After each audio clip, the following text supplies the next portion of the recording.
तोके बन बन खोजत फिरो रे गोरिया, आजा मोर दिल के संवरिया। तोके बन बन खोजत फिरो रे गोरिया, आजा मोर दिल के संवरिया। तोके बन बन खोजत फिरो रे बालमा, आजा तोर नगरिया। तोके बन बन खोजत फिरो रे बालमा, आजा तोर नगरिया। आजा मोर दिल के संवरिया, ये गोरिया आजा मोर दिल के संवरिया। तेहर आजा मोर दिल के संवरिया, ये गोरिया आजा मोर दिल के संवरिया। तोके बन बन खोजत फिरो रे बालमा, आजा तोर नगरिया। तोके बन बन खोजत फिरो रे बालमा, आजा तोर नगरिया।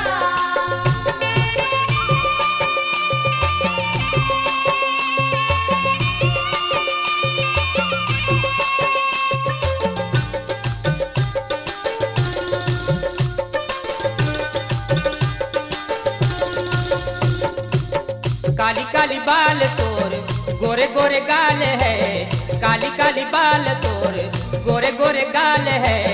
नैना देखे बिन बेगाना बेलो रे गोरिया, आजा मोर दिल के संवरिया। तोके बन बन खोजत फिरो रे बालमा, आजा तोर नगरिया। तोके बन बन खोजत फिरो रे बालमा, आजा तोर नगरिया।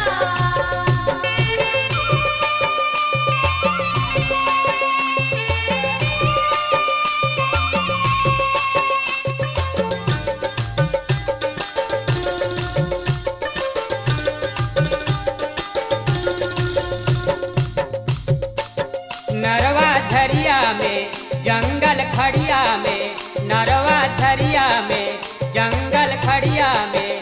तोके खोज खोज हैरान भेलो ए गोरिया, आजा मोर दिल के संवरिया। तोके बन बन खोजत फिरो रे बालमा, आजा तोर नगरिया। तोके बन बन खोजत फिरो रे बालमा, आजा तोर नगरिया।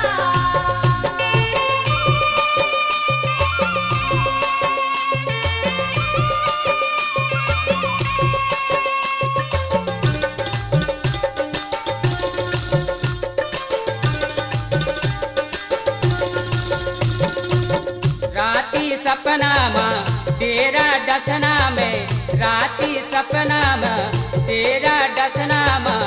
तोके खोज खोज पागल भेलो रे गोरिया, आजा मोर दिल के संवरिया।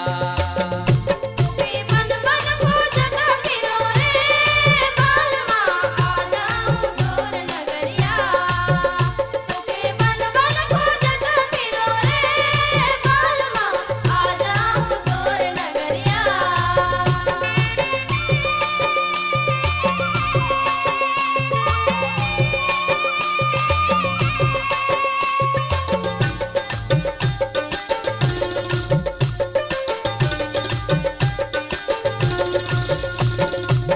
माया के जोड़ के दिल के तोड़ के, तया के जोड़ के दिल के तोड़ के।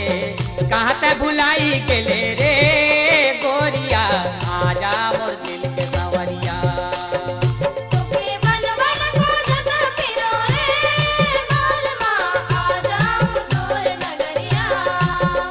तोके बन बन खोजत फिरो रे बालमा, आजा तोर नगरिया। तोके बन बन खोजत फिरो रे गोरिया, आजा मोर दिल के संवरिया। तोके बन बन खोजत फिरो रे गोरिया, आजा मोर दिल के नगरिया। तोके बन बन खोजत फिरो रे गोरिया, आजा मोर दिल के नगरिया।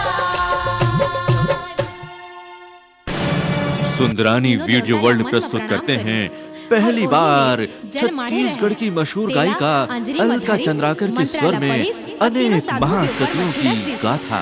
तीनों महिमा साधु सती पल भर कथा। नान नान लइका होगे केहो केहो करे लागिस। तीन तीन लइका के रोवाई देवता के कल्लाई सती अनसुईया बाल रूप में तीनों देवता ला देखी तन मन पुलकित होगे ममता में भर गे। निर्माता और ओहर लक्ष्मी माता सुंदरानी कहा कि सुख और लग पाई। निर्देशक मोहन लइका सुंदरानी रोवत की रहे। महान उमल्ला भक्ति अपन भरी गोदी प्रस्तुति में लेके महिमा तन के गोरस सती कथा बतियाए लागिस। आज ही ले मुंह आइए। में कटलत लइका मन चुप हो गे और टूप ले सूत गे। माता से अनसुईया उमल्ला धरिस और पल्ला में सुता दिस भैया। ये तीनों देवता ला आसन बैठाए हो सती जले छिड़क के लइका बनाए हो माता जैसे गोदी में उठाए। ये गोरस महिमा से सती पियाए, कथा पलना में ऑडियो वीडियो सीडी उपलब्ध है आपके नजदीक की दुकान में। ये गोरस से पियाए फिर पलना में सोवाए हो।